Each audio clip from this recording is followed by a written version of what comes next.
Hey, what's up YouTube? This is CJ. Well, I was doing a little maintenance on the tank, and I figured this was a good time to pull out the camera and get you guys a quick update. And now, I've covered this before in a previous video a few months ago, but just to kind of share this with you guys, I still believe sump maintenance is very, very important on keeping these all-in-one tanks, and I still do it. You know, I alternated between water changes. One I'll focus on the display with the sand bed, and then another water change I'll focus on the sump. But I do my best to try to keep any detritus from building up, nitrates, phosphates, anything that you don't want in your sump, you don't want in the back of an all-in-one tank. So that's enough for maintenance. Let's go ahead and keep it moving.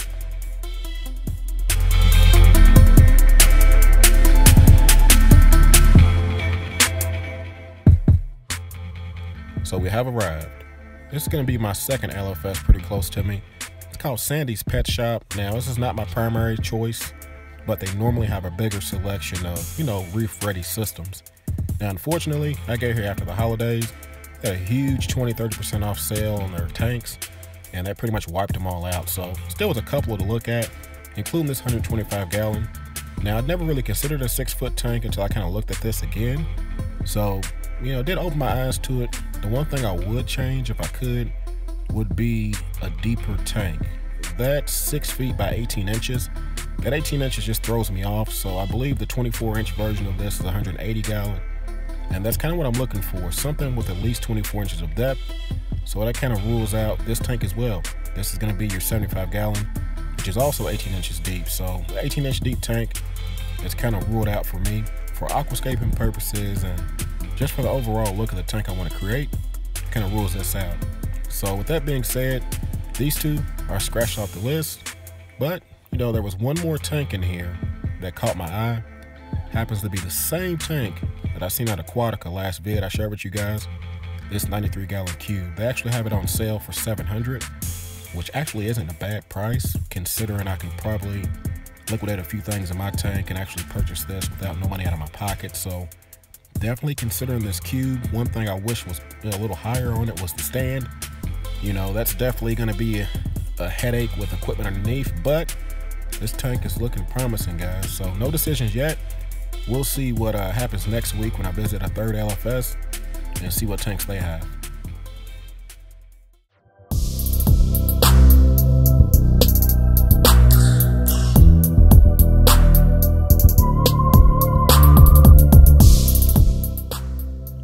So let me rewind a couple of weeks for you guys. Let's go back to Christmas Eve. I'm chilling on the couch, watching NFL football, having a good time, relaxing. Wife busts in the door from the LFS. Now I'm thinking, hey, what has she done? There's no LFSs open. Come to find out, Sandy's across town was open on Christmas Eve. She went in with great intentions and was sold a dream. And by dream, I mean these 3 fish, a Royal Gramma and 2 damsel fish. Now, if you guys follow my channel, you know how much trouble and pain I went through to eliminate damsels from my system and any kind of, drama and stress and all that. Well, unfortunately, the wife really wasn't aware of that or didn't listen to it. And this is what she came home with. So let me ask you this. What do? Do you tell your wife, hey, those fish are bad for my tank? Crush her dreams, kill any future for your new tank that you are secretly planning behind her back? Or take the fish with a smile on your face, acclimate them the best you can, put them in your tank and hope for the best, knowing that it's going to pay huge dividends down the road. You guys kind of see where I'm going with this. So if all works out well, I'll have a new tank later and I'll express all my tank dreams, but then she'll come through it for me. So keep your fingers crossed. So how's life been with damsels in my system, you guys may ask? Honestly, it's been better than I've hoped. They haven't really caused as much drama besides chasing around the Royal Gramma and fighting a little with, everyone in the tank. No one's died of ick or stress, at least to this point. So, keep my fingers crossed. But overall, this is going to be a temporary situation. So we'll just keep rolling with it. So I do want to share this with anyone new, especially, if you're keeping anemones for the first time. These guys are, they're a lot more sensitive than we all give them credit for, especially when it comes to lighting. A couple of weeks ago, I dropped the lighting in my tank because of the frog spawn bleaching and just troubleshooting issues. What I did not realize was my anemone was going to react so quickly. On the bottom, is the lighting at around 60% strength, completely closed up. Up top is the lighting adjusting back to where I had it before. So just kind of a FYI, if you're gonna adjust lighting in your system, be aware of your anemones and how the lighting will affect them. There's something else interesting I want to share with you guys. You know, for those saying you can mix all your filios together without trouble, just want to show you that's not necessarily the case. Now, from general understanding, mixing phosguard with hammers is safe, but you can't mix torches with anything. But no one really talks about octospawns and torches. So it was really interesting to see this in my tank. This was actually a few weeks ago. Hasn't happened since, but you know, I caught it when it was in the act, whipped the camera out, and this is what it looks like when the octospawn is attacking my torch coral. Now, it would have stayed there forever if I didn't intervene with a turkey baster and kind of separated them, but the torch coral definitely lost this battle. So just be aware of this. Once again, if sweepers are sticking, they're stinging. If they're sweeping past, you're usually safe. So just a FYI for anyone new. So when I look at my tank, I always try to look at it as a whole and not focus on the negatives. So with that being said, you know, everything's doing fairly well, guys. Corals are doing well. You know, I've adjusted my lighting back up to 25% white and 25% blue, and I'm going to slowly increase them back to where they were before, which was 35% blue and 20% white. So, you know, slowly walking them back up, but overall everything is responding well. Anemones are happy again, and everything is opening in full, and, you know, polyp extension and just everything you want, you know, from your corals in your system. Now, as far as my stock list goes, my shrimp, my coral bandit shrimp is still doing well. He's molted a few times. He's actually a lot bigger than he was when I first purchased him. And as far as the fish, well, they're doing as good as to be expected with damsels. You know, there is a little drama. You know, the Maroon Clown hates those guys, so he completely quarantines them to the right side of the tank. But overall, you know, I understand this is a temporary situation, so let's talk about why it's going to be temporary. So we'll cover that situation here in a moment, but let's take a look at the gyre. It's not something that, you know, I speak about very often, but overall, guys, those gyre pumps are fantastic. Now, I've had this pump for about, I guess, 6 or 7 months now. I'm just guessing, but I'll check back on my vids to make sure. But overall, this thing has not failed once since that first incident within the first few weeks when they replaced the controller. So for those wondering about the gyre power heads and should I get one or will I ever switch back to an MP10, I'm pretty much gyre for life at this point. Unless they come out with something with a similar flow pattern, I'm pretty much sticking with them. So for those that, you know, are on the fence, get you a gyre, you won't regret it. So let's talk a little bit more about this damsel situation being temporary. Now, I know a lot of you guys have been lucky enough to catch my random live streams, and I've kind of shared my thoughts with you already. But for those that don't, and you haven't caught on to the clues I've been giving these last 2 updates, it's finally time for a new beginning. You know, it's 2017, it's a new year, and what better time for, you know, a new adventure, a new test for me in this hobby. So with that being said, my plans are going to be 2 new tanks, guys. A nano system and a larger system. Now, I know what some of you guys are thinking. Hey, wait a minute, a nano and a larger system, what's going to happen to the JBJ? Let's talk about it. Honestly, the JBJ has accomplished everything that I've wanted to with it. I've been able to maintain, you know, corals, grow things out, SPS, softies, LPS corals.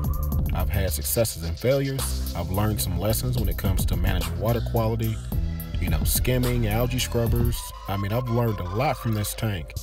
And I honestly feel for me to move forward in this hobby, it's time to put this tank behind me. So with that being said, my plans are to decommission the JBJ. That means completely break it down, sell it, liquidate it, and put everything I gained from this tank towards funding my new adventure, you know, my new system, my bigger tank. So, you know, a lot of you guys may be wondering, hey, what is the reason or what's the point of starting fresh? Why not transfer everything from this tank to the next tank? And that's really a legitimate question, but you got to kind of ask yourself how you look at this hobby.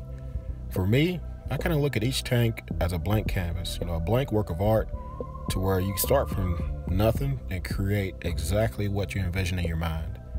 So imagine you got a 45 JBJ and then I got another bigger blank piece of artwork. How can I truly create something that's brand new and unique by having to incorporate things from my older system?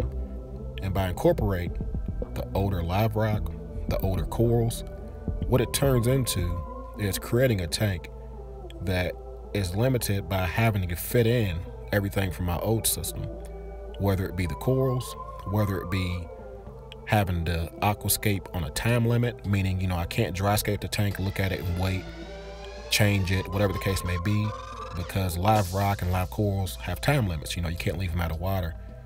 So many things that would limit me by transferring, you know, things from this system to the next, that I would rather just start fresh. And trust me guys, starting fresh without the pressure of time and, you know, having to rush, and especially when it comes to cycling the tank and, you know, just everything you're supposed to do the proper way for a reef tank, there's huge benefits to starting fresh.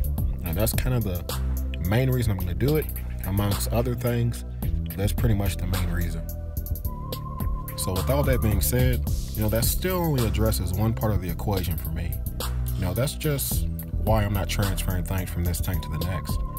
It still doesn't even begin to touch on what tank I'm going to go with, what kind of overflow I'm going to go with, what kind of sump is going to be, a DIY sump or, you know, one that's purchased already. What am I going to do with algae scrubbers, skimmers, filtration? You know, how am I going to set that tank up?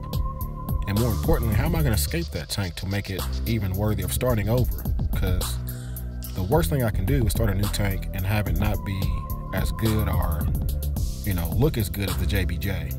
So with all that being said, the number one way for me to accomplish that is patience. And almost like anyone else, I have weaknesses. Patience is not one of my strengths. So to help myself be patient, that's where the nano system comes in. So the nano system is going to be my playground, something to experiment with, something to keep me busy, and something to start a new series on for you guys.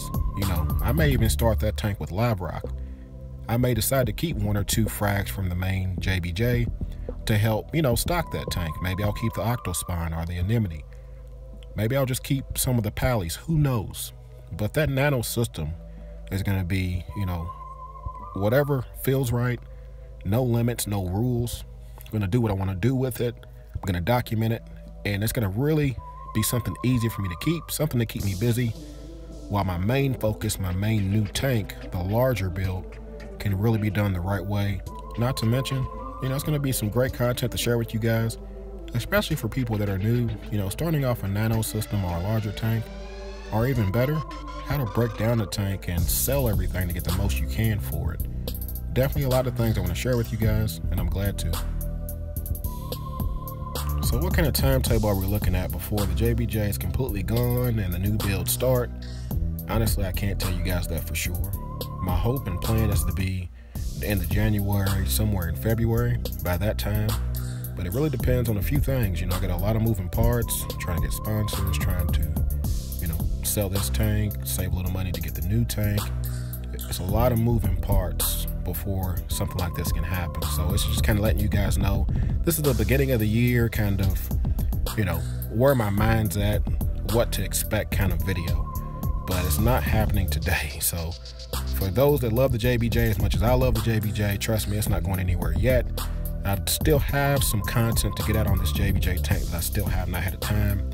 First one being the equipment reviews that I haven't reviewed yet, the Tunze9004 Skimmer, you know, the Gyre 130, something else I haven't had a chance to do an official review on, and more importantly, a review on the JBJ 45 Aquarium itself. I had it almost 2 years, haven't given my final thoughts of what I like and dislike, so those videos definitely will come out before this tank goes anywhere anytime soon.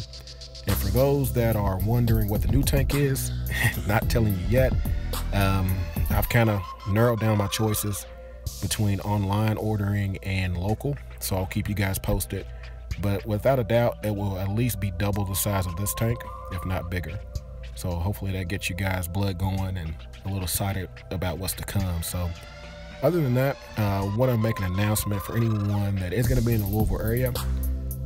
When it's time to sell this tank, I'll probably post it on Craigslist. So if you're going to be around the way, I'll definitely be interested in cutting you a subscriber deal. But I will not be shipping anything. I'm not into shipping and, you know, DOA and, you know, if it's going to live or die. I just don't play with that stuff. So if I can't meet you or give it to you in person, I'm not going to sell it. So with that being said, I think this video has been going long enough. It's kind of a, hey, Happy New Year. You know, what's coming on the CJ's Aquariums channel kind of vid with a little candy to go. So other than that, I think I'm gonna cut it here, guys. So as always, hey, you guys definitely like, comment, subscribe. You guys do what y'all do. Y'all be easy and happy reefing. I'll catch you guys next vid.